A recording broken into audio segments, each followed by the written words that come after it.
سلام. اینجا فصل دوم مارکتینگ دوئله. خیلی خوشحالیم که تو برنامه داریمتون. چهره برنده فصل قبل رو داریم. کار شما سخت‌تر شده یه ذره و امیدوارم که رقابت خیلی خوبی داشته باشیم.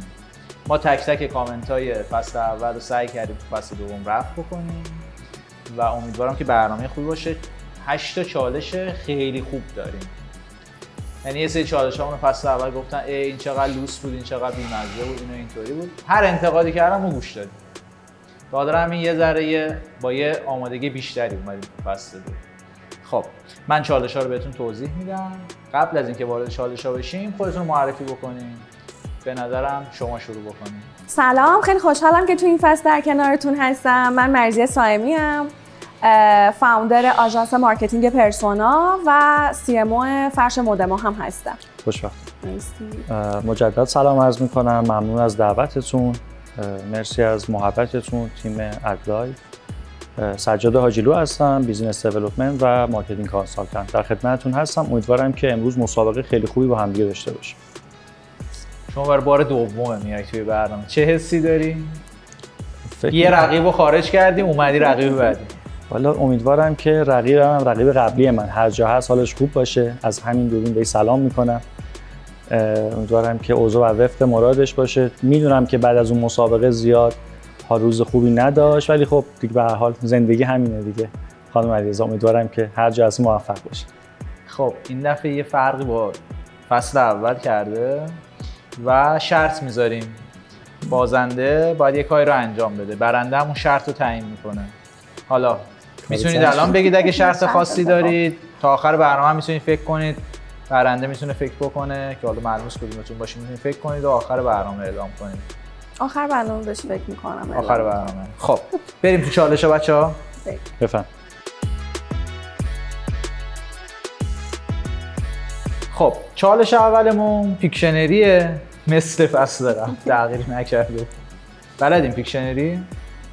اینجا سعی خطامون میکنیم دیگه، چیکار کنیم؟ اصلا میدونید چالش چجوریه؟ بله من که شما که سابقه داشتین. خب ما یک سری اصطلاحات داریم توی حوزه مارکتینگ. یک سریش اصطلاحات خودمونیه، یک سریش اصطلاحات تخصصیه. روی کارتایی که روی میز هستش کارت میکشین، اجرا میکنید، طرف مقابلتون باید حدس بزنه و هر کدوم هم یک شانس داریم توی این چالش. کدومتون شروع میکنن؟ بفهم. حسن خود.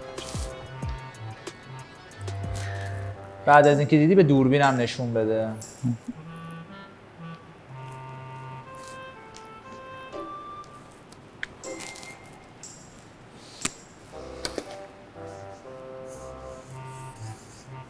اختارم یه جوری بگیریم ما ببینیم خوبه. همچنان اونی که حدس میزنه باید امتیاز بگیره دیگه. همچنان همونه. آخه بودن دوستانی که نقاشیشون انقدر خوب نبود و حقی ناحق شد دیگه. امیدوارم که این دفعه اتفاقی نیفته. نگرانم.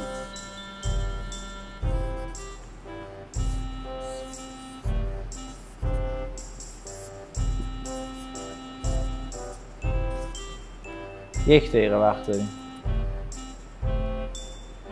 نوتیفیکیشن موبایل چیه؟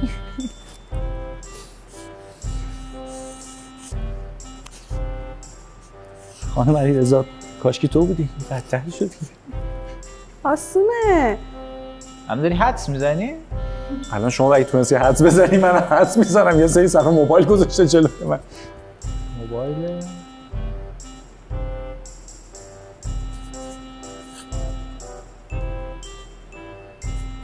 30 ثانیه وقته. این اسکوت گیمی که مربع مکعب کشیدی چرا؟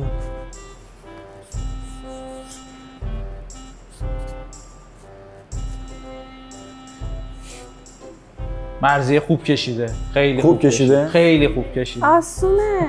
وا.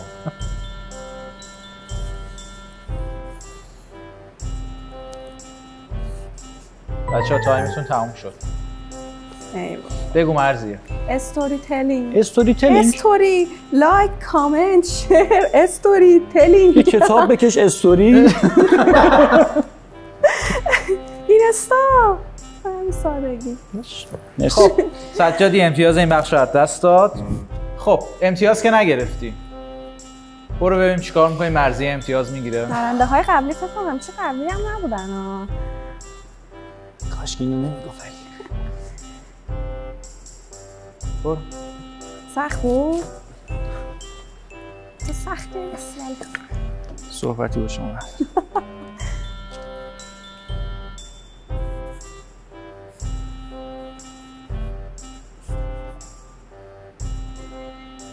فکر کنم بوکسه.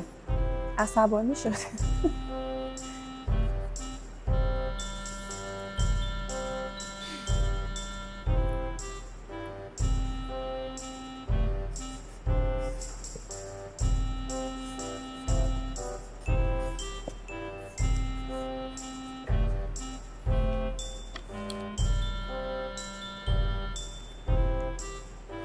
غذا میخوایی درست کنی؟ سیبه؟ این چیه؟ سیب؟ به دوربین خودت نشون بده.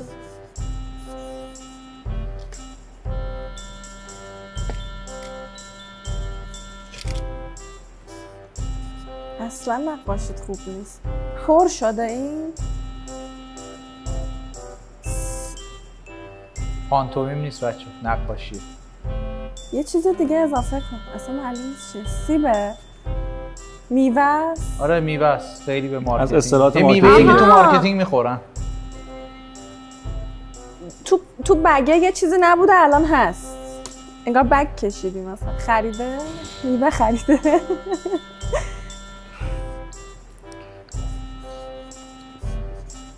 که 15 ثانیه دیگه بیشتر نمونده.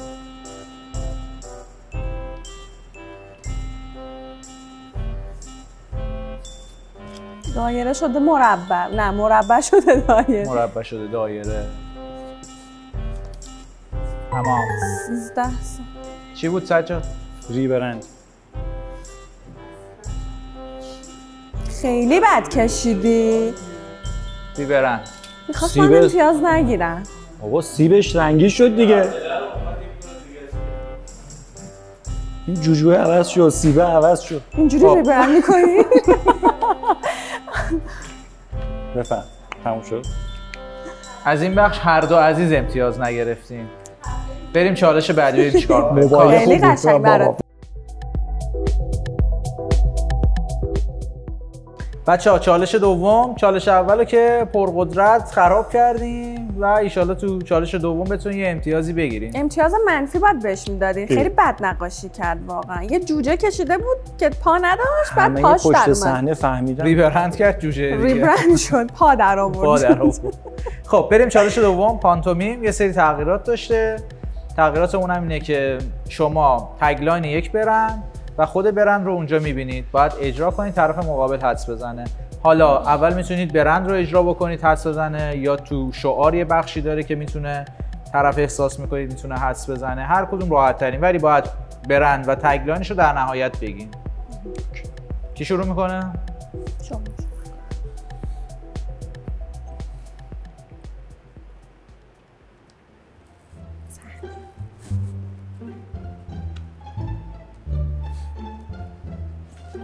اینا دیگه خوب اجرا کن. تفنگه؟ چکشه؟ مسلسل؟ نه اون بیل مکانیکیه؟ رونیکسه؟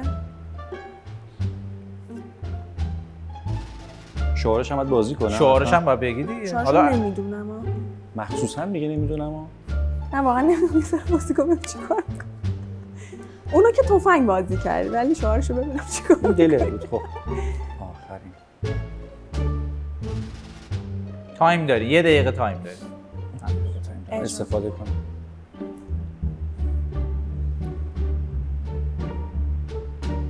قدیم، جدید، آینده. آینده تر. ابزار آینده.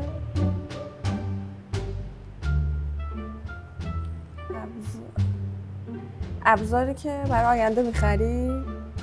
خریدی برای آینده؟ ترتیبشو درست بگو. درست بگو. اصلا شعار به ذهن خودت آشنا بود این تگلاین؟ خریدی برای آینده؟ یه بار دیگه بگو با ترتیب. آینده تر آیندگان. بچه‌ها 10 ثانیه وقت داریم.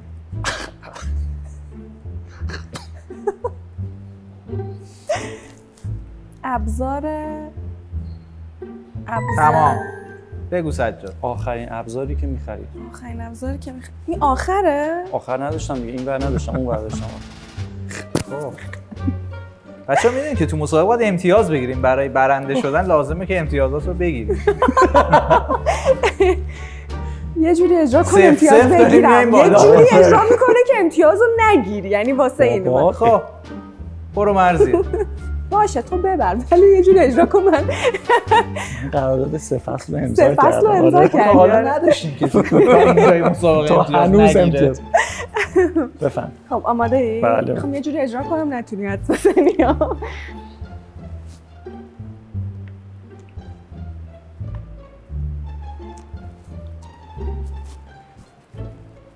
یکم فکر کنم 2 دقیقه وقت داری. ماشین، برند ماشین، سایپا، کران موتور، MVM، ایرانیه، برند ایرانی، شولت. آها. 2 بخشه، کوچیک، انگوش کوچیک. اینجا ایران، خب ایران روور. کجا داری میری تو الان؟ خب توی ماشین داخل بخاری ماشین رو روشن کردی، شروع کردی رانندگی کردن.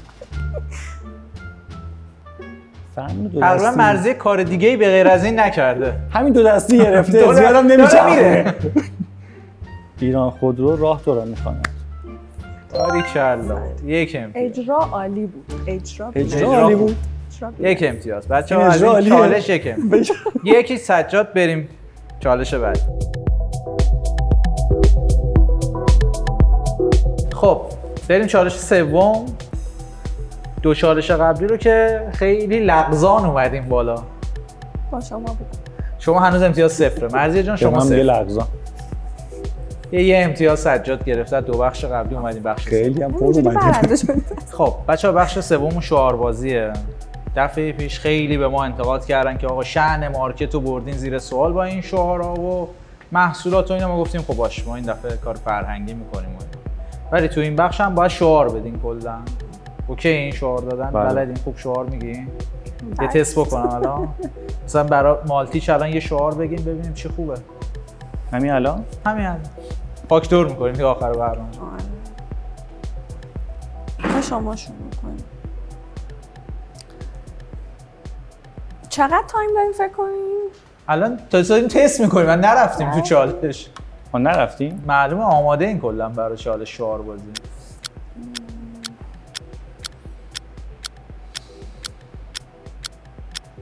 ما بریم یه دوری بزنیم بیایم.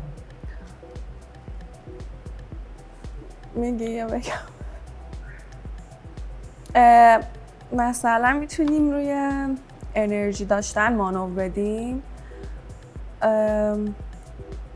اگه بخوام آوا داشته باشه مثلا توی مایه ها، حالا در عرض 30 ثانیه هر لحظه هر جا با مالیش سر حال بیا، مثلا یه همچی کانسپت. هر لحظه هر جا با مالتیش سر حال بیا. خوب بود به نظرم. شما شعار آماده کردی شعار؟ نه. خیلی شعار خوب بود. نه خیلی خوب بود آقا. مثلا روی طبیعی بودنه احتمالاً شاید بشه. روی مالت صحبتی کرد.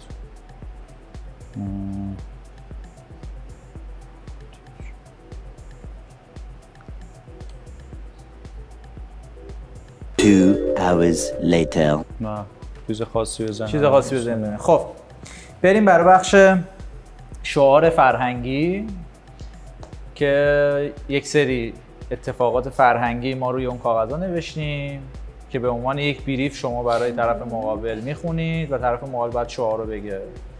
هر کی آمادگیشو داره شروع کنه. بریف میکنیم. من الان باید شعار بگم؟ بله بریف میکنه شما شعار.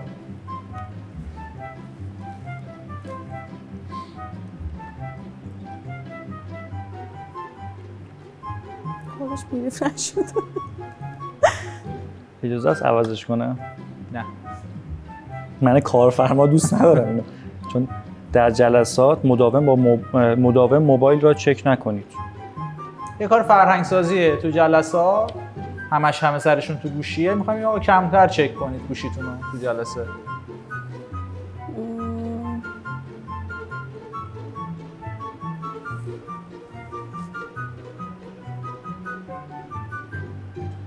شاید کار واجبی دارن تو جلسات ها اکثرا.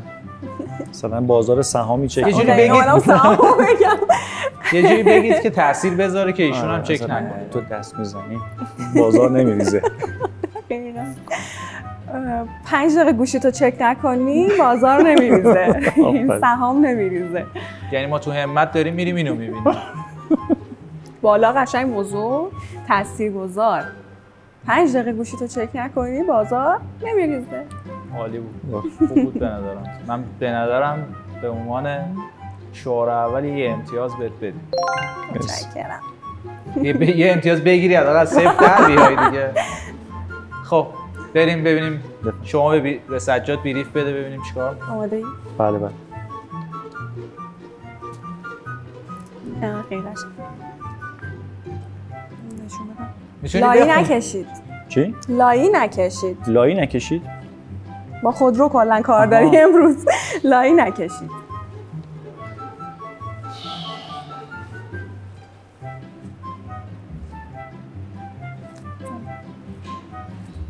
لایی نکشید. میتونی تو بریف کمکش کنی مثلا چیز اضافه کنی. دلیل لایی کشیدنه حالا یه ذره فان قضیه‌اش اینه که خب شعاری بگو تو همت میبینیم تاثیر بذاره دیگه. پلیس با آره با لایی کشیدن فقط دل افسر راهنمایی رو میبری، لایی نکشی. قشنگ. ذره طولانی بود، ذره کوتاه‌ترش هم میتونی بکنی. نهشو نگو. همون تیکه اول لایی نکش. دل افسر رو نبر. قبض افسر رو نبر. قشنگ. دارم به سجادم یه امتیاز بدیم دیگه. دل افسر رو نبره. خوب بود، شعاراتون خوب بود. به نظرم از پس این بخش لغزان بر اومدین و پشت صحنه اینطوری بوده. آره. بریم ان شاءالله که مرسی. یه امتیازی بهتون میدیم، یه ذره بیایم بالا دیگه. بریم چالش بعدی. بریم. سلام، من مهسا علیرضام، بخش اکوتاک مارکتینگ دوئل هستیم. بریم که در ادامه با مرضیه جان راجع به شرایطی که الان در حال حاضر تو مارکت هست صحبت کنیم. مرسی مرضیه جان، امروز از حضورت خیلی خوش اومدی. خب نظرت چیه؟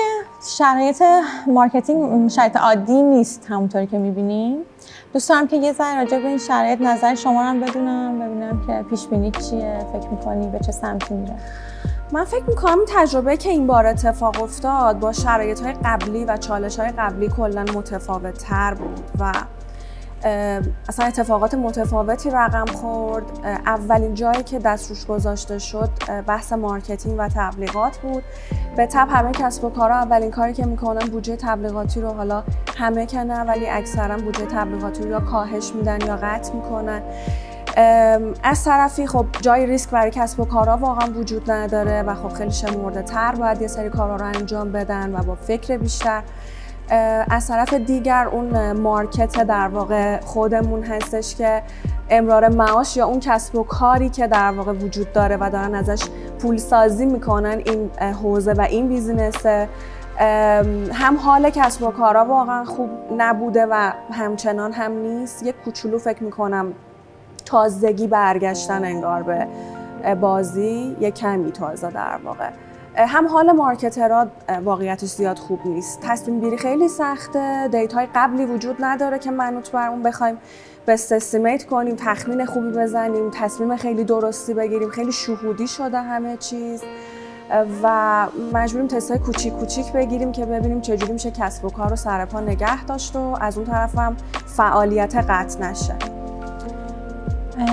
در واقع همیشه وقتی اتفاقات این مدلی میفته تیم مارکتینگ اولین قربانی این داستانن. فکر کنید دلیلش چیه؟ میگم بیشتر قضیه در مورد ریسک بالایی که کسب و کار متحمل میشه، در واقع این که بخواد خودش رو تو بازار حفظ کنه و نگه داره شاید خیلی مهمتر از رشد باشه. بنابراین سعی میکنن که با کاهش هزینه ها، حالا ساختار هزینه بالا بوده، فروش اومده پایین، اولین اتفاقی که میفته اینه که اولین هزینه زیادی که داریم رو حذف کنیم، خب میان سراغ مارکتینگ و تبلیغات. در واقع این اتفاق باعث میشه که تأثیرات مستقیمش رو ما اول روی تیم مارکتینگ ببینیم و خب از طرفی هم گیج بودن تیم مارکتینگ و اینکه اصلا هیچ چراغی وجود نداره و مسیر در واقع روشن نیست باعث میشه یه سری استوپا اتفاق بیفته، نشه تصمیم گیری خیلی درستی انجام داد. ببین همونطوری که الان داریم میبینیم خیلی جاها داره تعدیل اتفاق میفته. خودت هم به عنوان هم کسی که اونر یه مجموعه است، هم نقش اصلی رو توی بیزینس دیگه اجرا میکنه، نظرت چیه؟ فکر میکنی تعدیل باعث این چابکتر شدن بیزینس میشه یا فشار رو میبره رو بقیه تیم؟ ببینید من نظرم بر اینه که ما همیشه از دو طرف باید به این قضیه نگاه کنیم. یعنی زمانی که اسم تعدیل میاد ما اولین چیزی که به ذهنمون میرسه ساید و سمت منابع انسانیه که خب واقعا هم خبر خوبی برای هیچ کدوم از دوستانی که تو مارکت بودن نیست و همه ناراحتیم بابت این موضوع و شاید هم واقعا اولین تصمیم برای هر کسب و کاری نباشه که بخواد تعدیل نیرو انجام بده. اما از ساید اونر کسب و کار و حالا شرایطی که توش هستن هم بخوایم نگاه کنیم، بیشتر باید به این سمت بریم که نیروها اجایل باشن و چند کاربره و چند در واقع مهارته بشن. یک نیرو دیگه نمیتونه مثل سابق یک کار، دوتا کار و دوتا تسک رو در واقع هندل کنه، باید چندین تا کار رو بتونه انجام بده من باب اینکه تست های بیشتری رو اون کسب و کار با شروط بیشتر و با نگرانی های بیشتر باید در واقع پی بگیره. بنابراین من فکر میکنم که شاید تعدیل اولین اقدام نباشه، ولی از طرفی برای مجموعه هایی که متناسب و متعادل این کار رو انجام دادن شاید به اجایل شدن مجموعه هم بعضا کمک کرده از ساید کسب و کار. مرسی واقعا از جواب، چون میخواستم ببینم که ما به جای تعدیل راه دیگه ای داریم که خب این چند مهارت بودنه واقعا میتونه به بیزینس هم کمک بکنه. بزرگترین دغدغه خودت تو این روزا رو میتونی به همون بگی چیه؟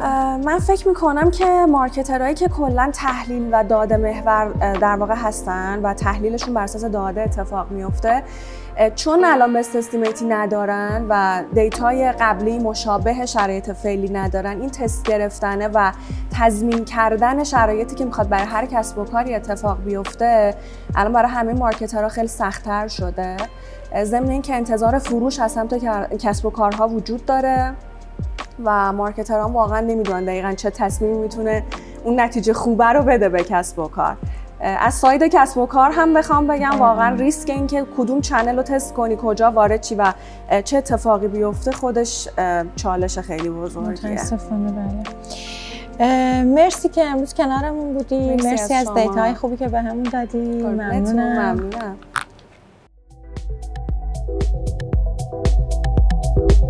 سه چالش قبلی رو خیلی پرقدرت ما اومدیم، خسته‌ام شدیم. اگه اجازه بدید صفری در اومدیم. آره یه نوشیدنی باز بکنیم فکر می‌کنم. دو تا باز. از صفری فقط در اومدین و به نظرم که هر لحظه تو بخش پران مالتی سر حال بیاد. دیدی حال هر لحظه هر جا ما تو آژانستون. خب بچه‌ها میریم وارد بخش پران که میشیم که 3 تا بخش داره و بخش اولش هم بخش سوالات شخصیه. ما اصلا حواسمون به شما نمون باریستا بودی قبلا؟ یعنی علاوه بر کار مارکتینگ اسرا میری کافه؟ شما علاوه بر دل افسر دل اسپانسر هم داری میبری. خب بچه‌ها سوالات شخصی 2 تا شانس توش داری. اینجا شاید امتیاز گرفتن توش راحته ولی جواب دادن به اون سوالا خیلی سخته. خب کی شروع میکنه؟ شروع کن.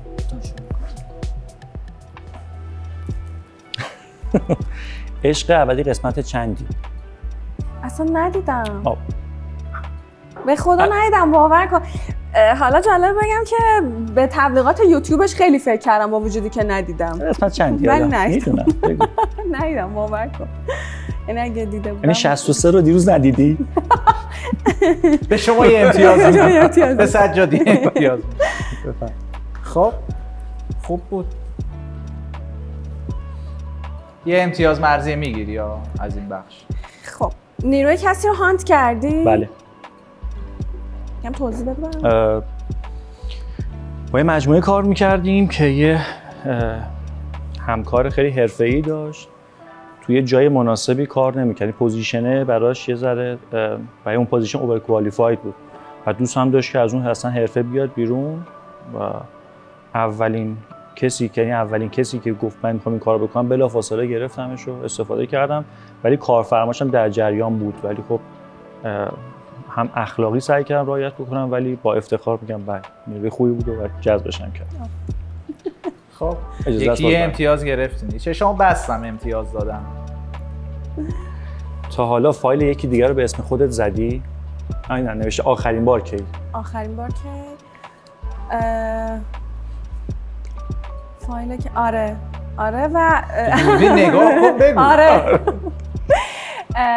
واسه پروپوزال دادن شده که مثلا نیروی خودم، یعنی از پرسنل خودم مثلا یه کاری رو انجام دادن و من باید وارد یه جلسه می شدم که اونو بریف کنم و بعد اینجوری می بوده که خودم باید حتما اینو آماده می کردم.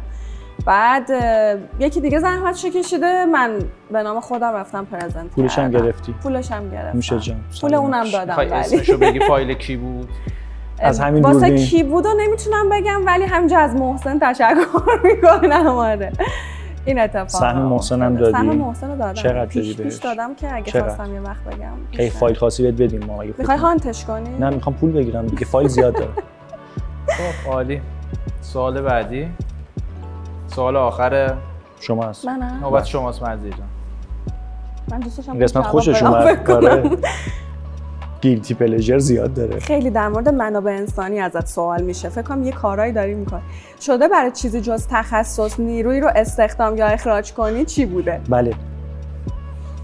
به دوجه نگاه کن بگو بله. آره داریم قشنگ. تاریک دارین همه. عرضم به خدمتتون که چند ماه پیش ما یه نیرویی داشتیم از لحاظ حرفه‌ای بسیار آدم قوی، از لحاظ کاری به شدت مورد اعتماد، ولی از لحاظ اخلاقی یه سری فکر میکنم کارهایی انجام داد که توی شأن و شخصیت مجموعه نبود و خیلی شفاف رو گفتیم که ما نمیتونیم باشون ادامه همکاری بدیم. عصبانیت کرده؟ نه، به حریم خصوصی کسی تجاوز که اصلا یه سری چیزا قابل بخشش نیست. آدم بلد نبودن کار با آموزش میتونه رفع بکنه، ولی یه سری چیزا باید توی اون شخص حتما از قبل بوده باشه، یک آموزشی، یک چیزی که ایشون نداشت و ما خیلی محترمانه ازش رو خواستیم که ولی اینو خداییش قبول دارم یعنی اینکه آموزش رو میشه داد هر چی زمان بر باشه، ولی اخلاقیات رو واقعا نمیشه کاری دقیق. تاثیرگذار. 2 امتیاز بهتون بدیم دیگه از این بخش دیگه. به سلامت عبور کامل توضیح دادیم دیگه قربان. خوب بود. آفرین. بریم بخش بعدی، چالش بعدی. خب بریم چالش بعدی. خیلی به ما گفتن که آقا عصر AI و تحولات AI و هنوز شما رو هوش طبیعی موندین و الان همه با هوش مصنوعی کار میکنن. ما یه بخش اضافه کردیم برای هوش مصنوعی. اوکیه؟ دوتاتون استفاده میکنید از هوش مصنوعی یا فقط رو هوش طبیعی؟ هوش طبیعی نه بابا چه هوش طبیعی مبیز. نه واقعا خیلی کار رو راه میندازه. هر دو چت جی پی تی دارین؟ من گوشیمو شیراز جا گذاشتم نیاوردم. ما یه سری درخواست میدیم به گوشیتون ببینیم که چه جوابی ازش میگیریم. آماده ایم؟ هر کی برای طرف مقابل بازد برای طرف مقابل این کارو طرف مقابل اجرا میکنه. اجازه هست؟ بفرمایید. گوشیتون هم بگیرید دیگه با چت جی پی تی ببینیم چیکار میکنه. بعده ازش بخوا یه سوال تخصصی راجع به مارکتینگ ازت سوال کنه. از من یه سوال تخصصی مارکتینگ سوال کنه. بپرسه و شما جواب بده. من اجازه است یه دونه دیگه باز کنم، بچه‌ها دوست داشتن گویا ترمش رو تموم شد. آموزش باز کردن شیشه. شما دل اسپانسرمون رو ببر.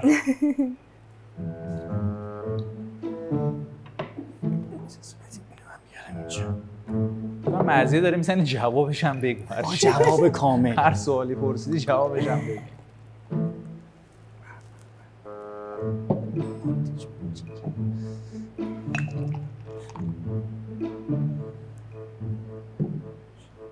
بعد برنامه دنبال کار کردن با مالتیش احساس می‌کنم. نمونه کار داری برای مالتیش میزنی.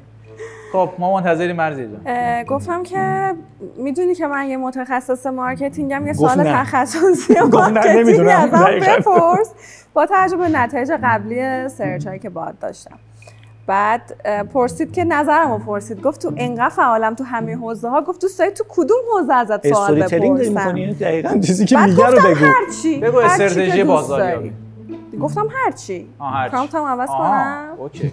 هرچی دوست داری اصلا بالت اصلا باش. اوکی. بعد گفته که 7 قدم کلیدی سوال نپرسیده. خب نه سوال نپرسیده، 7P رو توضیح داده. بذار بگم سوال بپرس. یه تست ازم بگیر. قبل آخه اصلا متوجه نمیشه، قبلیش اصلا مارکتینگ نبوده سوالات احتمالاً. گفته که چطور میتونی، حالا بذار همینجوری بالا میخونم دیگه جواب میدم، چطور میتونی از تحلیل رفتار مشتری در کمپین‌های تبلیغات دیجیتال استفاده کنی تا بهترین بودجه بندی بین کانال‌های مختلف تبلیغاتی رو انجام بدی و ROI رو افزایش بدی و هزینه‌ات هم کاهش بدی. یه سری شاخص تو بلدی؟ خیلی تو بپرسم. یه سری شاخص‌های مارکتینگی رو کلاً به نظر میشه لحاظ کرد. یکی از مواردی که کلاً به ROI ارتباط خیلی مستقیم داره و کلاً حالا هم بحث افزایش درآمد رو داره هم کاهش هزینه، CAC مشتریه که حالا کک رو بیاریم پایین، در واقع هزینه رو بیاریم پایین. یکی دیگه این که میانگین سبد خرید مشتری رو بزرگتر کنیم، یعنی AOV رو حالا بهش میگن، یک از KPI های دیگه، اینو ببریم بالا. میشه از رو مشتری قبلی استفاده کرد، ریترنینگشون کرد، آوردشون دوباره که هم هزینه رو آورد پایین هم بسکت رو برد بالاتر. جواب خوبی داد. کامل خونده بود اصلا. شایسته امتیاز بود واقعا. حتی 2 تا. بعد امتیاز داره. بس جواب بعدی ببینیم چیکار می‌کنیم مرضیه. خب یه پرامپت بده ببینم. عکس خودتو کارتیز کن. شما آماده است گوشیتون؟ نمیدونم. قشنگه. میگه که به چت جی پی تی بگو زیرا به تو بزنه. خیلی قشنگه، بخون.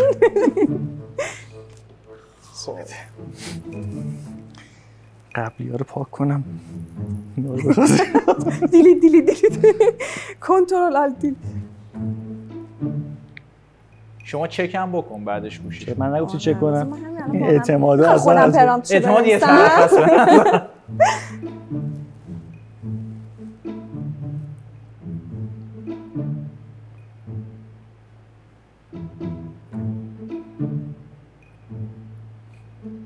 ترسیدی؟ ناراحت شده خیلی. بلند بخون. چیکار کرد با؟ بده مرضیه بخوای زیرا. بده مرضیه. خودت پرامپت تو چک کن. من اصلا اعتماد ندارم. بده مرضیه بخون. درست نیست. مرضیه میخونه. اجازه بده خودم بخونم. نه مرضیه بخون. مرضیه جان. بقیه‌شون با صدای نگیرم. بلند همین جا باش. گفته که اگه بخوام زیرا به تو بزنم، خب بستگی داره به اینکه قراره کجا زیرا به تو بزنم و واسه چه محافظه‌کارانه. و اگه بخوام خلاق باشم شاید اینطوری شروع کنم. ببین من چیزی نمیگم که الکی باشه، ولی یه سری چیزا هست که باید بدونین. فقط کافیه یه نگاه بندازین به وقتی که پروژه فلان رو تحویل داد یا اون جلسه‌ای که قرار بود فلان کارو بکنه. خودش که میدونه چی میگم. ولی نگران نباش، من اهل زیرا زدن نیستم، برعکس. میتونم کمکت کنم کسی زیرا به تو نزنه. دوست داری؟ مرسی. خب فلان جلسه و فلان کار خودت میدونی. میدونه سو برنامه یاره. جلسه رو می‌خواستم راستشو بخوام، راستشو بگم. این از قبل پرامپتاشو نوشته. آره. واسه همه چی پاک و صاف. برو سوال بعدی. دوتاتون یه امتیاز میگیریم. مرسی. بفرمایید. سنی شو. شما سوالو بخون. ادامه داره؟ بله. 2 تاست؟ بله. سخت شد. خیلی سوال خوبیه و میخوام من خودم چک کنم گوشیشو با اجازهتون. من یه سوالتون دوتاتون بزنین. نه اینو نمیخوام بس. آقا چی من بود؟ برای من چی بود؟ نه چی بود؟ ازش بپرس به نظرت زشت ترین سوالی که ازش پرسیدی چی صداش بوده؟ گرفت. من تموم شد اکانتم تا من گفتم گوشیمو شیراز جا گذاشتم. حالا بفهم. بعد این چالش میتونیم کاس بدی بری کلا. بفهم شما. برم کاغذ بعدی.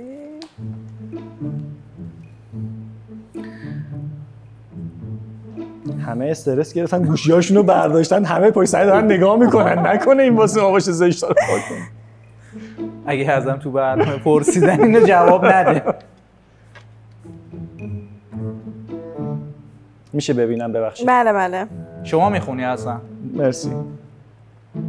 یه چیزی اجازه هست؟ بذار جواب بده ببینم. خب نه دیگه. خداییش قشنگ جواب داد. بیا بخون. خب این عکس کیه؟ گالری هم دادی؟ گالری چیه؟ با خب توجه به با چه؟ توجه شناختی که از من داری بگو زشت‌ترین سوالی که ازت پرسیدم چی بوده؟ دیدی چه پرامت خوبی نوشتم؟ بله. سوالای زشت زیادی از من پرسیدی. داره همینطوری جواب میده.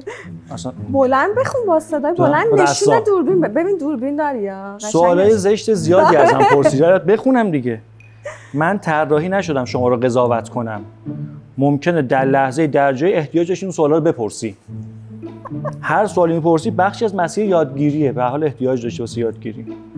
یا کنجکاوی و یا برای تعامل بوده. اما اگر منظور دقیقاً کدوم سواله،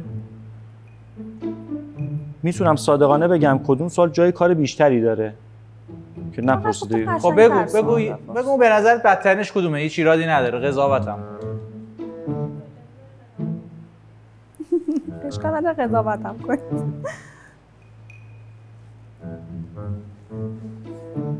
شاید منظورش اینه که زشت سوال پرسیدم، مثلا پرامپت خوبی ننوشتم. نوشتم قضاوتم کن. Only God can judge me.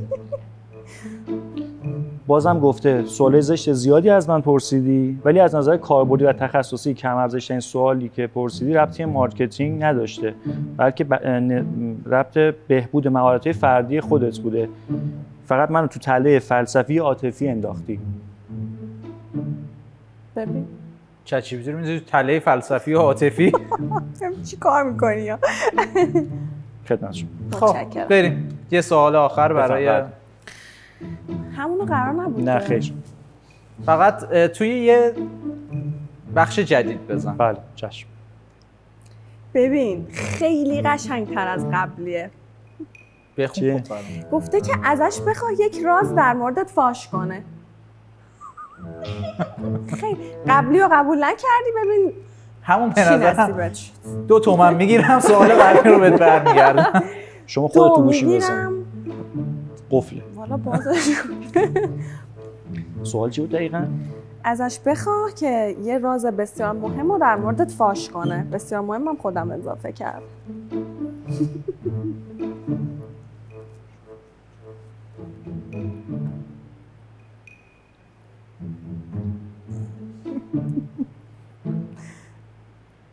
از دست رفت. مرضیه باید بخونم.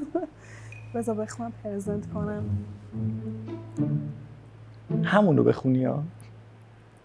اگه خیلی بده فکر می‌کنی تو برنامه پخش نمیشه نخون. یه سری بوق بذار دیگه برو. رنگ مرضیه داره عوض میشه. رومون تو هم باز شد.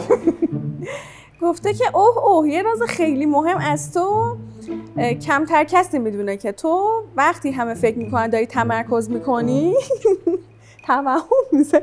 در واقع تو ذهن خودت داری دیالوگ یه فیلم خیالی رو تمرین میکنی که نقش اولش هم خودتی. من نمیدونم چی کار میکنی چی بدی به همچین خودشیفتگی خاصی.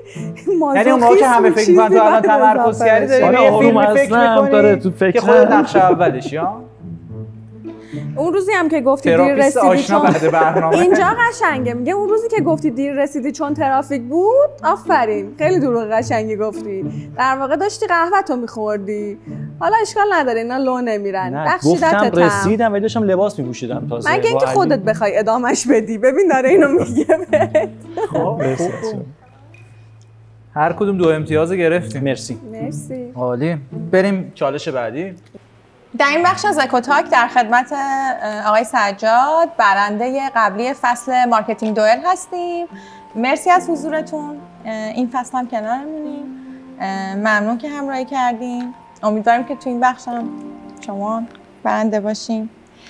خب این بخش همونطور که میدونیم ما گذاشتیم برای اینکه نظراتتون رو بدونیم، که راجع به این شرایط ببینیم که پیش بینیتون چیه. فکر می‌کنین که این استاپ شدن مارکتینگ تا کی ادامه داره؟ اولا تشکر میکنم مجددا بابت برنامه خوبتون، همین که مجددا این افتخار رو داشتم که خدمتتون باشم. راجع به شرایط فعلی مهسا جان از چند تا بود باید این قضیه نگاه کرد. اگر بحث بحران رو بخوایم نگاه کنیم، ما تو این چند سال اخیر این بحران متفاوتی رو داشتیم. سال 1401 به نوعی داشتیم بحران، 1398 یه بحران دیگه داشتیم، 96 داشتیم. اگر بخوایم ببینیم ما 2-3 سال یک بار یک بحرانی رو داریم. حالا این بحران یه ذره شرایط متفاوت‌تر کرده. دیگه داخلی نیست، خب یه ذره شرایط خارج از کشور توش نقش بسیار مهمی داشته و بدیه این داستانی که ما شرکت‌هامون تاب‌آوری این مدل بحران‌ها رو نداشتن یا حداقل تو خودشون ندیدن. اگه قرار بحرانی اتفاق بیفته چجوری باهاش بخوام برخورد بکنم. فکر می‌کنم یه ذره تحمل و تعقل بیشتری بکنن شرکت‌ها. حالا با ما فقط آژانس‌ها رو نمیگم، کلیه شرکت‌ها. به هر حال می‌بینیم که خیلی شرکت‌ها یا کاراشون رو استاپ کردن یا تعدیل کردن یا یه سری کارا کردن که واقعا ناراحت کننده است. اگر یه ذره فکر می‌کنم بتونیم یه ذره با تعقل بیشتر، یه ذره با صبر بیشتر، این شرایط هم میگذره. حالا ممکن تا 1-2 ماه آینده به نظر من یه تنش‌هایی داشته باشیم، ولی رفته رفته امیدوارم که این تنش‌ها کم و کمتر بشه تا باز فضای باز مارکتینگ با اون کار زیبا رو بتونیم ببینیم انشالله. فکر کنید نظرتون راجع به این تعدیل شدنه، یعنی در واقع فکر می‌کنید که این تعدیل شدنه باعث میشه که بیزینس چابکتر بشه یا اینکه نه این فشار بیشتر رو بقیه تیم باشه؟ دوستان که نظر شما هم بدونید. فکر می‌کنم آخرین ابزار هر سازمانی باید کم کردن منابع انسانی، چون تو تاثیر آنچنانی تو هزینه‌های ساختاری یک سازمان، اگر خودش رو اسمش رو سازمان بذاره، اگر یک بنگاهی باشه که قرار بوده از آدما استفاده بکنه برای پیشبرد کارش، نه این اصلا ما راجع به این صحبت نمی‌کنیم. ولی متاسفانه سازمان‌ها تارگت گذاری مناسبی نداشتن. ما 12 روز جنگ داشتیم، شاید 1 تا 2 ماه آینده ما یه فکر می‌کنم کمایی توی مارکت داشته باشیم. شرکت‌ها نتونستن تاب بیارن این 2 ماه. میتونستن با که دوستان حرف خوبی زد، با مالتی تاسک کردن بچه‌ها کمک کنن، نه فقط مارکترها، توی تمامی بخش این مشکل رو برمیخوره. ولی به دلیل همین نکته که خدمتتون عرض کردم، تارگت گذاری اشتباه یا حتی استخدام بی‌رویه بچه‌ها توی سری از بخش‌ها، من شنیدم یه سری از بخش‌ها 90 نفر پرسنل داشته، 80 نفرش رو تعدیل کرده. خب این یکی از باگای این سیستمه. یعنی ما می‌خوایم قرار هر دفعه هر اتفاقی افتاد اولین جایی که می‌خوایم بهش فکر کنیم تعدیل کردن. نه، فکر می‌کنم تعدیل کردن آخرین حربه‌ای باشه که یک مدیر اگه اسمش رو مدیر میذاره باید روش فکر کنه برای این قضیه، از کم کردن هزینه‌ها، از هزینه‌های غیر مرتبط با کار، تا اینکه بتونیم بچه‌ها رو بیشتر داشته باشیم. تمام این بچه‌ها نیروی انسانی ما نیستن، سرمایه‌های ما هستن، یا با آموزش یا با کلی. ما وقتی که می‌خوایم استخدام کنیم بچه‌ها رو انقدر ما براشون سخت می‌گیریم که وقتی وارد این سیستم میشن به این راحتی نباید از دستشون بدیم. پس این فکر می‌کنم که یه ذره میتونستیم بهتر برخورد کنیم. من کارفرما خودم اولین نفر و شاید یه ذره میتونستم راحت‌تر این قضیه رو هندل کنم. این ترسی که توی سیستم و تو سازمان افتاده بود و یه جور دیگه بیام ببرمش جلو. امیدوارم که این شرایط بهتر و بهتر بشه. به امید خدا. اگر می‌خواستی الان یه کمپین مسئولیت اجتماعی اجرا بکنی از ساید بیزنس، پیشنهادی داری که بهمون بگی؟ ببین دو سه تا کیورد خیلی خوب داریم که حالا فکر می‌کنم کیوردهای فرهنگی ایران همدلی که داشت اتفاق می‌افتاد جزو کیورد خیلی خوبه. حالا این فضا رو شاد کردن آدم‌ها از این هممون یه ترس دیگه‌ای داریم، هر سر و صدای شب میاد فکر می‌کنیم می‌خواد یک اتفاقی بیفته. همین رو باید بیایم یک مدل از خود مردم کمک بگیریم برای این کار. نمیگم فضا رو خیلی تلطیف کنیم که هیچ اتفاقی نیفتاده، نه، ولی ما تو این شرایط باید زندگی کنیم. قراره بچه‌هامون تو این شرایط بزرگ بشن، قراره پدر مادرامون تو این شرایط سیف و سالم بمونن. پس این که ما فقط بخوایم بگیم نه چون شرایط اوکی نیست ما به هیچی فکر نکنیم فعلا، بعد به فروش فکر کنیم، نه. من فکر می‌کنم یه مقدار کارهایی که حالا شاید خیلی از حالا اگر 2-3 ماه پیش راجع صحبت می‌کردیم گفتیم نه این کارا اصلا الان برد نداره، ولی یک سری از کارهایی که ما تو سطح شهر، تو پارک‌ها، تو مراکز خرید مثل کارهای فان میشه انجام داد، کارهایی که خود مردم توش دخیل بشن. خیلی سناریو عجیب غریبی نمیخواد. به مردم اعتماد بکنی فکر میکنم میتونیم با هم دیگه اینا رد کنیم. خدا ان شاء الله. با امید خدا. مرسی از شما، مرسی از همراهیتون، ممنونم. لطف کردید.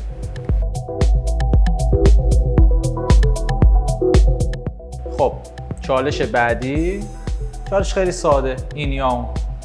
2 گزینه‌ایه، 4 تا هر کدوم کارت میکشیم. خیلی ساده هم بهتون امتیاز میدیم. اصلا هم سخت نیست. بفرمایید.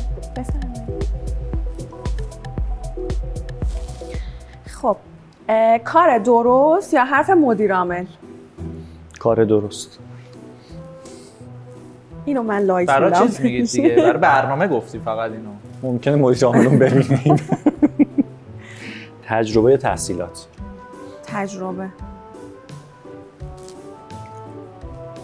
ساعت کاری صبح زود یا شب دیر وقت؟ شناور، ولی ترجیحاً صبح زود. سحرخیز. هدیه سازمان یا کارت هدیه؟ کارت هدیه. ترجیح میدی کارت هدیه؟ آره. هر چی که خودش دوست داره دلش میخواد بره باهاش بگیره دیگه. جلسه آنلاین یا حضوری؟ حتما آنلاین. طبیعتا. اصلا برای برنامه دارید میگید میخواد جلسه بزنی همه رو حضوری. کافه لمیز یا رئیس؟ لمیز. مرسی. سایت یا سوشال؟ سوشال. سوال بعدی بود ولی نه؟ کارشناس برند معروف یا مدیر برند نوپا؟ مدیر برند نوپا. واقعا. برای خودت دوست داری مدیر برند نوپا باشه؟ چالش بالا آوردن یه چیزی از صفر و ساختنش و اینا به نظر پوزیشن بودا؟ کلا منظورم اینه که به صورت کلی این تجربه هر رو من اینو انتخاب میکنم. با آدم خام دوست داره کار کنه دیگه. آره. یکی یه امتیاز بهتون میدیم که فقط یه ذره بیایم بالا. بریم چالش بعدی. بچه‌ها رسیدیم به بخش آخر چالش هامون. یه بخشی رو ما اضافه کردیم به دلیل اینکه احساس میکنیم که همه مارکترهایی که توی صنعت هستن با تخصصهای مختلف باید یه دانش نسبی از مارکتینگ داشته باشن. حالا یکی تو کار تولید محتوا، یکی تو کار استراتژی، یکی تو کار دیزاینه، ولی باید یه مفاهیم ابتدایی از مارکتینگ رو بدونن.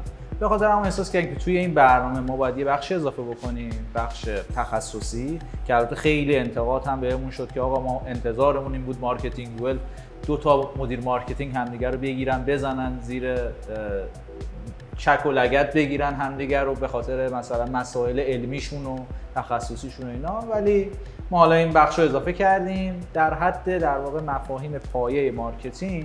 یک سری سوال اون رو هستش از همدیگه میپرسیم و طرف مقابلتون باید جواب بده. هر کدوم هم 2 تا سوال از همدیگه میپرسیم. سوالا خیلی پیچیده نیست و بیشتر میخوایم کمک بکنیم که ذهن مخاطب یکم با این مفاهیم آشنا بشه. بفهم. به نظر من اسمش خیلی قشنگه، این کاتلر بازیه، خیلی جذاب بود. یعنی انتخاب اسم خیلی قشنگی. امتیاز که نداره اینا. این امتیاز نداشتم متأسفانه. خب خدا رو شکر. خب CPA چیه؟ سخت شد. CPA کاسپر اکشن توی ما تبلیغات حالا دیجیتال احتیاج داریم به CPA برای اینکه ببینیم این کمپینی که داریم انجام میدیم اثر بخش بوده یا نه. یکی از اون ابزارهایی که داریم کاسپر اکشن یک اتفاق قراره بیفته.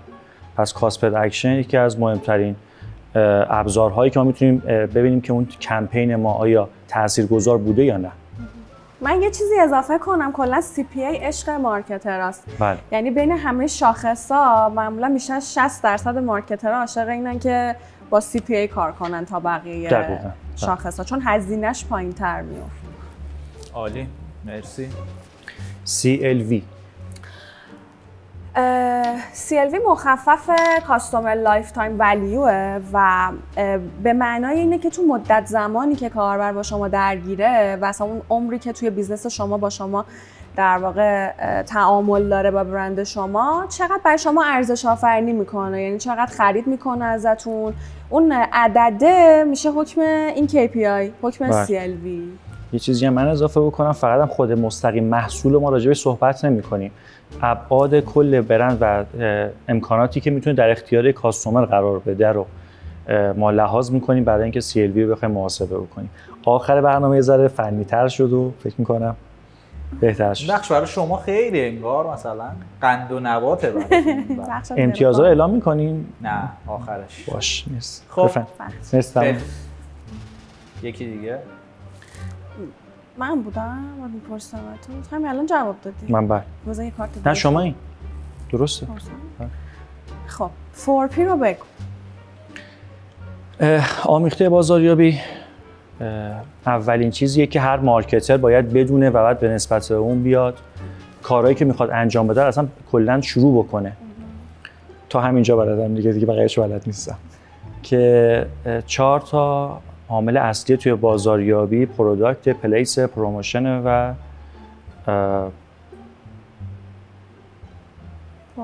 پروداکت، پلیس، پروموشن و پرایسیه که حتما باید هر مارکتر بدونه تا بتونه تمامی ابعاد یک پروژه رو روش برنامه‌ریزی بکنه. ولی خب این 4P الان دیگه به 7P دیگه شده 12 و 18 هرچی پی دارن اضافه میکنن، ولی این شاکله اصلی هر کار.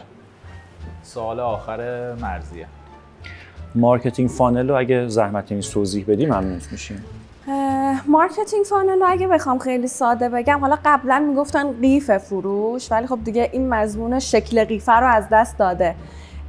در نهایت اولین اتفاقی که رقم میخوره از لحظه آشنایی یه مخاطب با کسب و کار توی فاز آگاهی از برند اتفاق میفته و در واقع برند اورنس شکل میگیره که این قیفه خیلی بزرگه، تعداد نفراتی که شما رو میبینن خیلی زیادن.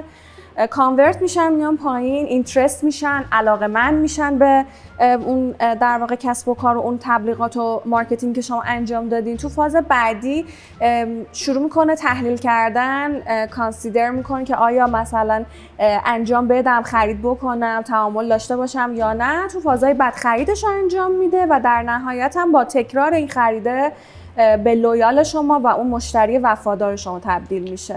جا داره تبدیل کنم اینترست، علاقه، کانورت تبدیل کردن، این چیزایی بود که تخصصی صحبت کردم، ولی خب ممکنه مخاطب ما مخاطب تخصصی نباشه. مرسی از اینکه انقدر تخصصی توضیح. عالی بود. هر دو امتیاز گرفتین و بریم چالش آخر که امتیازاتون هم بگم که رقابت خیلی حساسه. رسیدیم چالش آخر. خیلی لغزان اومدین دیگه، رسوندین خودتون رو به چالش آخر. امتیازاتون فکر می‌کنین چند فکر می‌کنین کی جلوه؟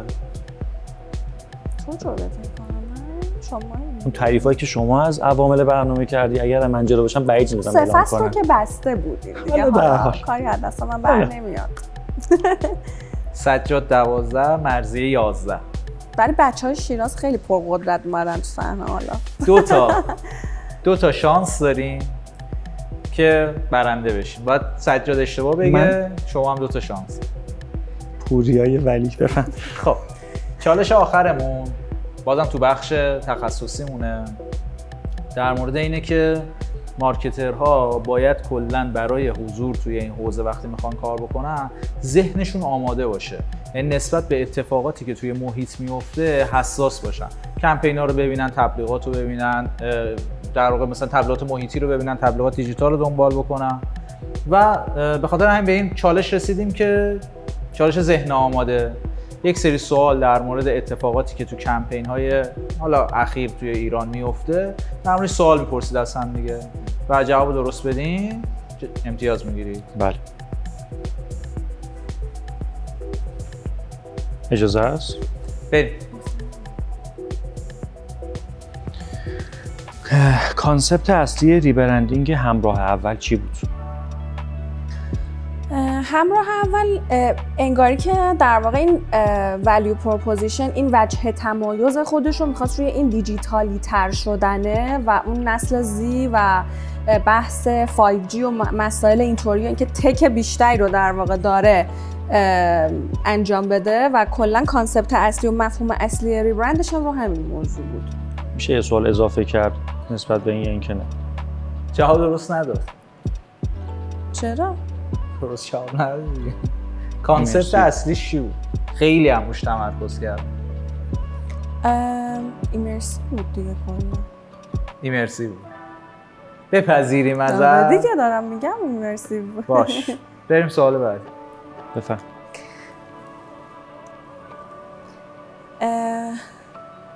مثلا نمیتونم اینو بخونم. بعد خط نوشته. نه بخونم باور کن. چی؟ کدوم برن با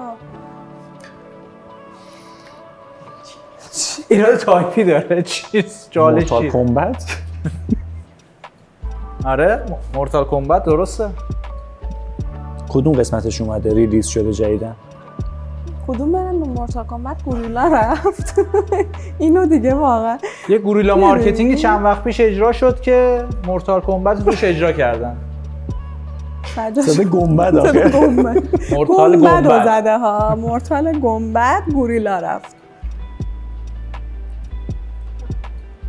آیا حاجی اگه صلاح میدونید جواب این سوالو بگید. نمیدونم. منم خودش نمیدونم که حتی اطلاعی ندارم. با مورتال گنبد نمیدونیم که. برو سوال برای مرضیه.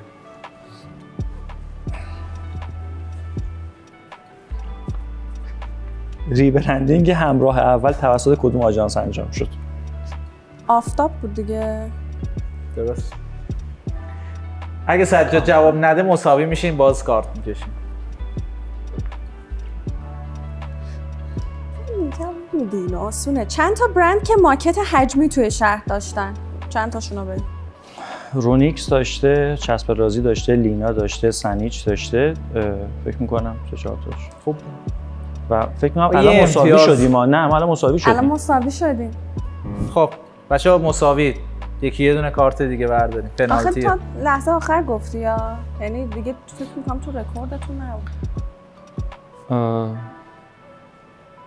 3 تا از برندهایی که الان اکران دارن لطفا میتونی بگی تو سطح شهر. اکران دارن.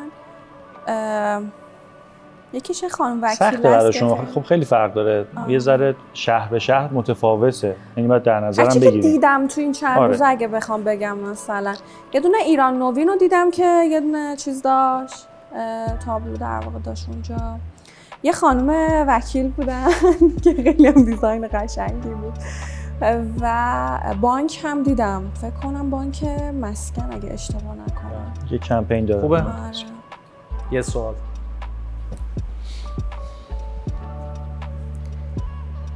اینم قشنگه. 3 تا ریبرندی که به تازگی انجام شده رو بگو. همراه اول، ایران خودرو، تکنولایف، دیجیکالا گروپ. اینا فکر میکنم.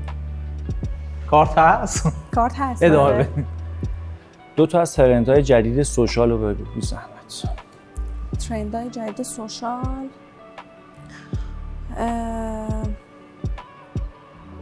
موضوع تخصصی مثلا یا همش عمومی؟ من دارم میگم هرچی به عنوان داور دارم میگم. صلاح نیستی. سوال خوبی نیست. خیلی نمیشه. سوال خوبی نیست. سخته. سوال خوبی نیست. آخه موزیک هرچی تو ذهنم میاد بیشتر موزیک و ایناست. چیه بگو؟ ریتم چیز. ریتم؟ بکنم الان پشکر میزنم مثلا. خودش بذار یه سال دیگه جواب خیلی بده. چی بگم الان؟ فقط موزیک میاد تو ذهنه؟ فقط موزیک میاد تو ذهنه. میشه یه دونه‌شو بگی؟ یه دونه‌شو بگو امتیاز بگی. نگو نگیری. ریتمش هم بزنی امتیازو میدم. نه اینو امتیاز نمیخوام اصلا. این رو میمونه. نه ریتمش هم امتیاز. نه امتیازشو نمیخوام. نمیخواد؟ نه. برو سوال آخر. سفیر برند مولپد. خانم آسونه. الناز حبیبی. آفرین. بازی رو واگذار کردی، نگفتی اونو. نذاشتی یه کارت دیگه بکشم. اون بد بود. اون اصلا برای برنامه خودتون بد بود. خب آقای سجاد حاجیلو برنده مسابقه شد. داره میاد تو هر فصل داره میاد. فصل 3 قرارداد 3 فصل ولی بسته بود معلوم. 3 فصل قرارداد باش بسته بود. سجاد برنده شد و باید به نظرم یه شرط بذاره که مرضیه اجرا کنه. شرط کار سختی. یه کاری که دوست داریم انجام، اگر بتونی برات مقدور باشه راجع به این فضا، یه مینی کمپین، یه کار UGC که بتونن آدما حالشون خوب بشه در حد خیلی کوچیک، یعنی حتی دوره همی شده آدما رو بشه جمع کرد یه جای کوچیک، یا اگر تو خود مجموعه‌ای که داری یه کاری انجام بدی که حال پرسنلت خوب بشه رو بتونی انجام بدی و وایرالش کنی. اتفاقاً این خودنمایی نیست، این که داری یک کاری انجام میدی که حال دل یه سری آدما خوبه، فکر میکنم اسمش خودنمایی نمیتونه باشه. حتما اینو بیا نشون بده و مجموعه بچه‌ها رو تگ کن که ببینن، هم یا برای پرسنل خودت یا برای کسی که فکر میکنی به کاری احتیاج داره یا داره کاری انجام میده که کمک شما رو احتیاج داره. اگه این کارو کنی شرط قشنگه، حتما انجامش میدم. خیلی عالی. بچه‌ها هر دوتاتون خیلی خوب بودین. اول ازتون تشکر می‌کنم که دعوت منو پذیرفتین که بیاین توی برنامه و می‌خوایم که از طرف حامی مالی این قسمتمون که مالتیچ هست، اول از مالتیچ هم تشکر می‌کنیم که توی این اوضاع بد مارکت ما رو حمایت کرد که بتونیم برنامه رو بسازیم و به هر دو عزیز از طرف مالتیچ جایزه میدیم. امیدوارم که اتفاقات خوبی براتون بیفته و همینا دیگه. اگه جایزه هاشون رو بچه‌ها بدن که عالی میشه. مرسی.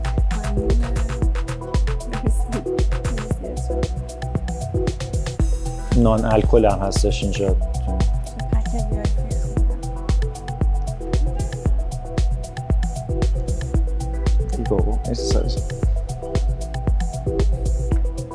متشکرم، ممنونم ازت.